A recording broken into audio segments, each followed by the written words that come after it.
Hello guys, welcome to my YouTube channel. If you are new to this channel, you are welcome.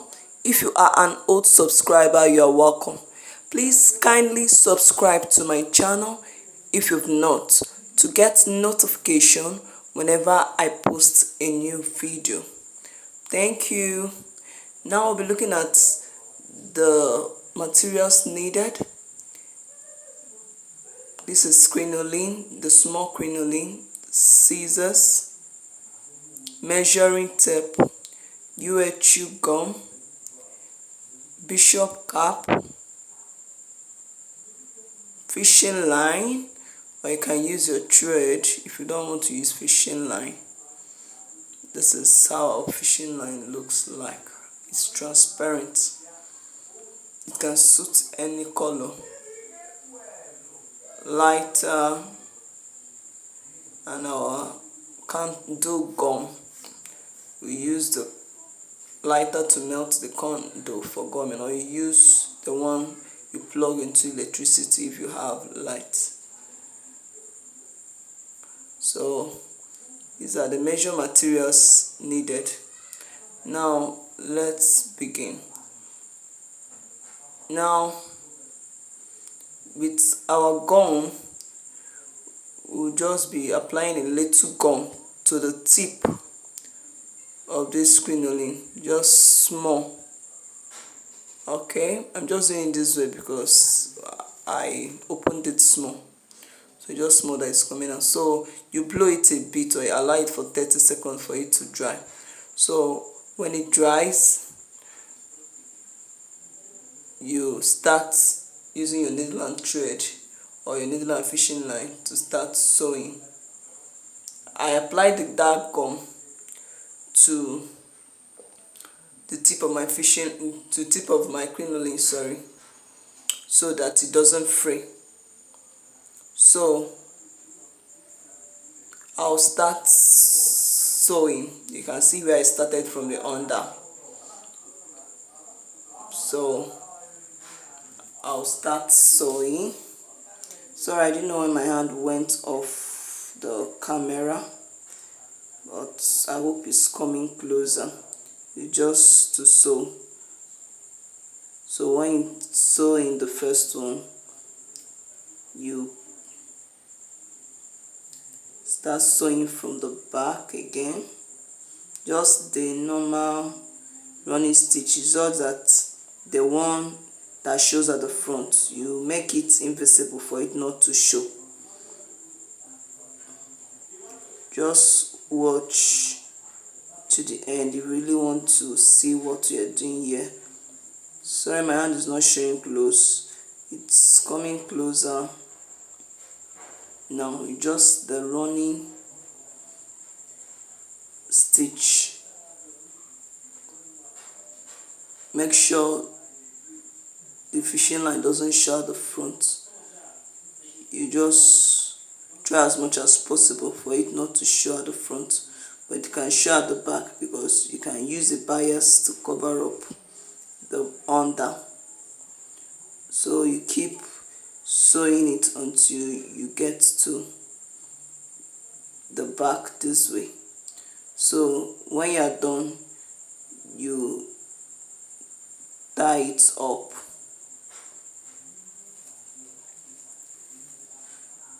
Just try to tie it up. Make sure you tie it very strongly. So this is me tying this up. I just want to make it very strong so that it doesn't go off. When you're working with fishing line and crinoline, you need to be very careful so that your work does not loosen. Try as much as possible to make your work tight so that it won't loosen. So I'll cut out the excess crinoline. So this remaining place here, this is what we are going to do to it. Just watch and see the next step, because there's a lesson to learn in each step. That is why you need to watch this video to the end. So I applied my gum and I need to wait for it to dry a bit, just like 30 seconds. Then I'll stitch it together this way.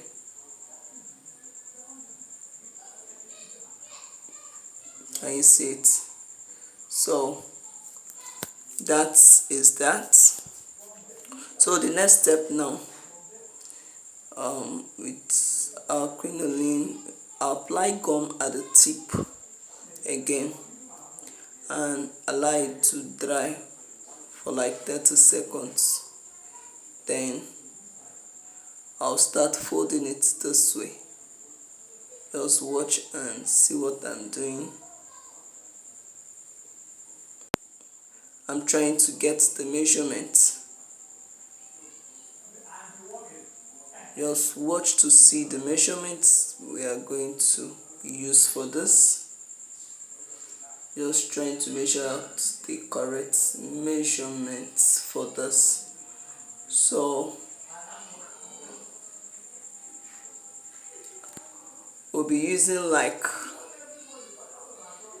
I think 5 inches will be okay when I fold it this way, just 5 inches.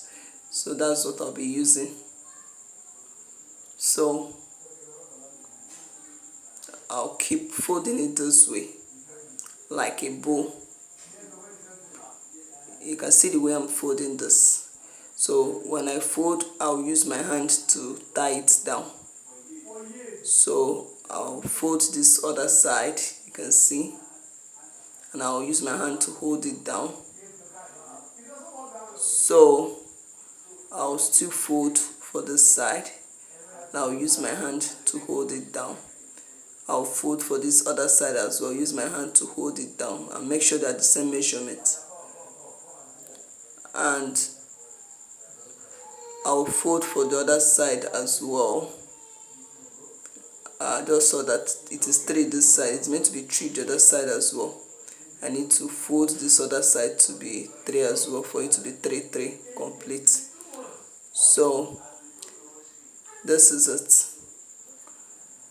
So I'll use my hand to hold it down, then I'll use my needle and thread to sew it. But right now I'm using fishing line. You can use your thread if you want. So you can use whatever you want to use, whether it's fishing line or matching color of thread. So what I'm using to sew now is fishing line and needle.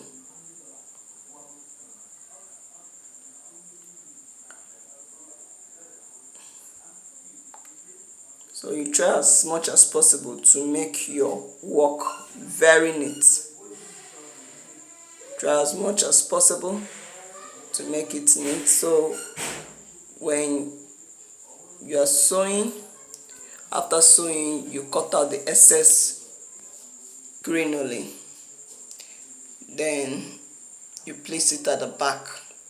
Make sure it's properly placed. Then you use your needle and fishing line and still sew it to this back, and make sure it stays very well.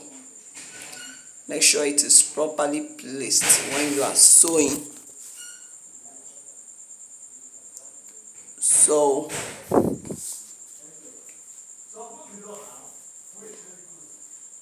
see the way I'm sewing it. I'm sewing crinoline to crinoline, or some people call it crinoline, anyone. So I'm making sure it is stitched properly. So when you are done, you cut out the excess thread and tie up properly. So this is the way it looks like. You can use your bias to cover under, or you can wear it this way since it's okay. Now this is how it looks like when it is being worn on a manicure hair. Please let me know what you feel about this design in the comment section. Thanks for watching. Bye.